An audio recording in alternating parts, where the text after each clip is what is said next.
인터넷 도박 운영하는 피의자들을 보니까 돈을 너무 많이 버는 거예요. 진짜 많이 벌면 뭐 한 달에 100억씩 벌고.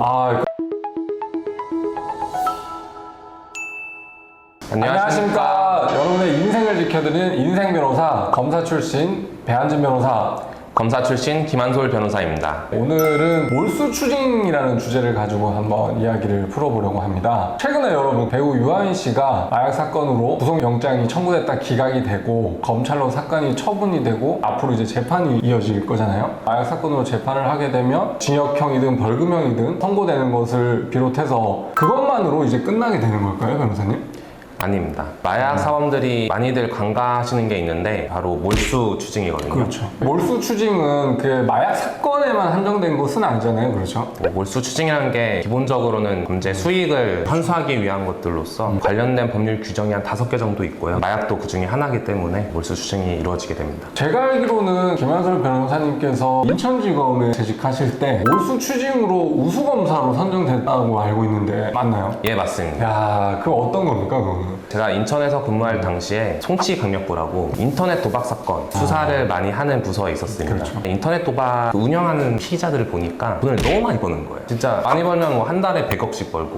그래서 저도 그거 하려고 그러죠, 사실은, 진짜. 그거를 생각할 정도로, 네. 야, 이거 진짜 돈 된다라는 생각 네. 진짜 했었는데. 네. 그걸 보는데 현타도 많이 오고 이 범죄 수익을 환수해야겠다. 그리고 이제 범죄 수익 환수가 당시에 좀 검찰 내부에서 좀 핫하기도 했었어가지고 추징을 많이 하자라고 해가지고 진짜 열심히 추징을 해가지고 그때 한 85억 정도 추징을 했었거든요. 오, 85억이요? 네. 그래서 추징 보전 우수 검사로 선정된 적이 있었어요. 그리고 이게 여러분들 생각하실 게 추징을 그렇게 한다 그래가지고 나중에 이제 실제로 집행까지 되느냐는 이제 별개의 문제인데 검사님께서 말씀하신 거는 추징 보전까지도 했다는 금액이거든요. 무슨 말이냐면 85억 원을 추징을 청구를 하면서 그 사람의 재산에 대해서 이제 집행할 것까지 대비해서 재산을 임의로 처분하지 못하게 보존하는 것까지 다 합해서 말씀을 드리는 겁니다.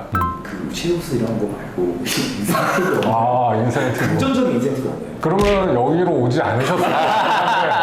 요즘에는 범죄 수익 환수에 직접적으로 관여하거나 신고하거나 이러면은 일부 인센티브를 주는 게 검사한테도? 검사가 해도 이제 저는 몰랐는데 다시 저는 그러면 어떻게 시험 좀 봐야 되나요? 그리고 이게 또 몰수 추징 우수 검사로 선정됐다는 것 자체가 굉장히 승부욕이 있고 열정적인 검사라는 또 하나의 방증이 될 수 있는 게 검사는 어떻게 보면 한 달에 100건에서 200건 사건을 처리하는 것도 바쁜데 가외적인 업무거든요, 어떻게 보면. 시간을 내서 추징 보전을 한다는 게 적극적으로 일했다는 하나의 지표가 또 될 수 있다는 점에서 큰 의미가 있는 것 같습니다. 그러면 이제 검사님께서 약 85억 원 정도를 추징 보전한 사례 중에서 혹시 기억나는 사례 있으세요? 한 사건 중에 가장 큰 금액이 얼마 정도였어요? 제 사건 중에 하나가 운영자가 잡혀서 온 게 있었는데 구속됐다는 거죠? 구속됐죠. 걔가 사이트 2개를 돌렸는데 당연히 하부 사이트는 훨씬 더 많았고 걔가 제가 아까 말씀드린 한 달에 100억씩 수익 내는 그런 애였는데 걔 거를 재산을 제가 몰수 추징 보전한 게 50억 정도였습니다. 한 사건에서. 네. 근데 재산이 좀 있던가요? 그 사람 명의로? 조금 힘들었던 게 본인 명의 재산이 하나도 없었거든요.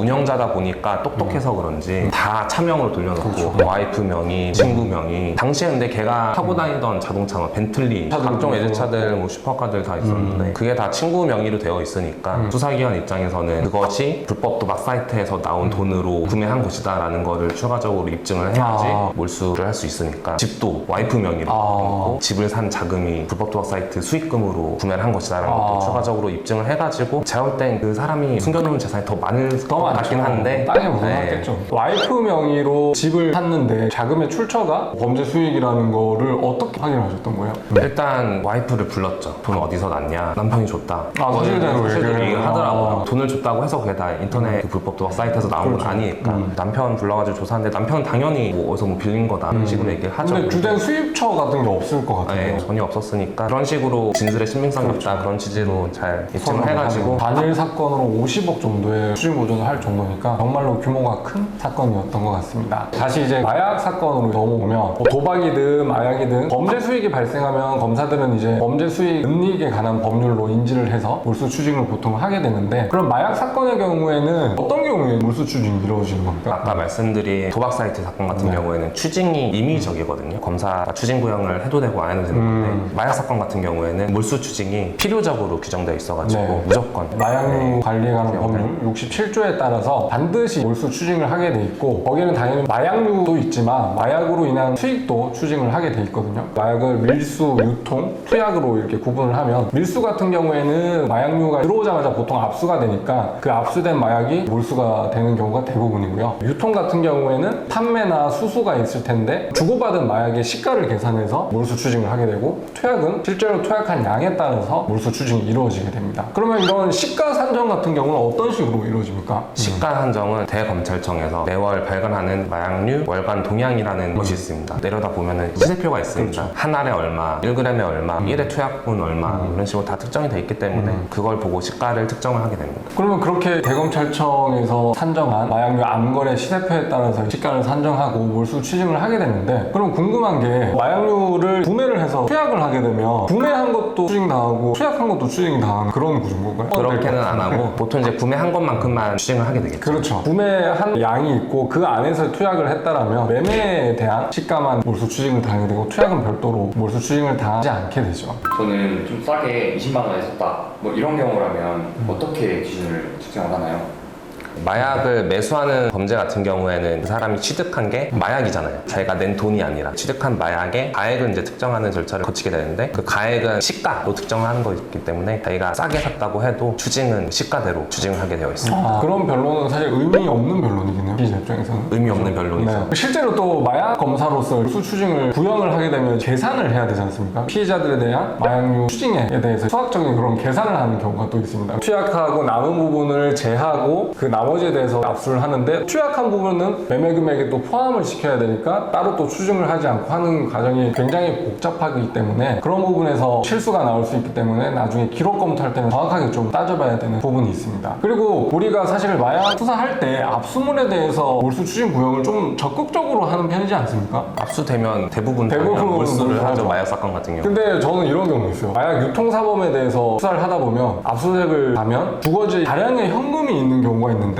검사들 입장에서는 당연히 마약류 판매에 대한 수익이라고 생각을 하는데 증거가 없는 경우가 사실 대부분이잖아요. 마약 수익으로 다 얻은 거라 하면 다 뺏기는 걸 아니까 피의자들은 사실대로 얘기를 안 하는 경우가 대부분이거든요. 그럼에도 검사들은 몰수 추징을 과감하게 구형을 하고 하는 경우가 많은데 대부분 잘 기각이 되지 않습니까? 그렇게 현금으로 발견되는 것들은 뭐 검사도 피의자도 출처를 정확히 특정하는 게 힘들기 때문에 그런 경우들에 있어서는 변호사님들이 잘 변론을 하시면은 기각이 다수 되는 경우가 많습니다. 그래서 이제 몰수 추징에 대해서 어떻게 보면 좀 적극적으로 구형되는 측면이 있을 수 있기 때문에 변호사의 조력을 받아서 잘 검토해야 되는 부분이 있습니다. 변호사님께서 말씀하신 것처럼 검사들이 적극적으로 하지만은 그래도 좀 무리하게 몰수 추징 구형을 하는 경우가 있어서 재판 과정에서 추징액이 좀 기각돼가지고 깎인다거나 했을 때 검사들이 크게 신경 쓰진 않는 것 같아요. 항소 과정에서 다투거나 이런 경우는 또 잘 없거든요. 정말로 1심에서 잘 변론을 해야 되는 그런 부분인 것 같습니다.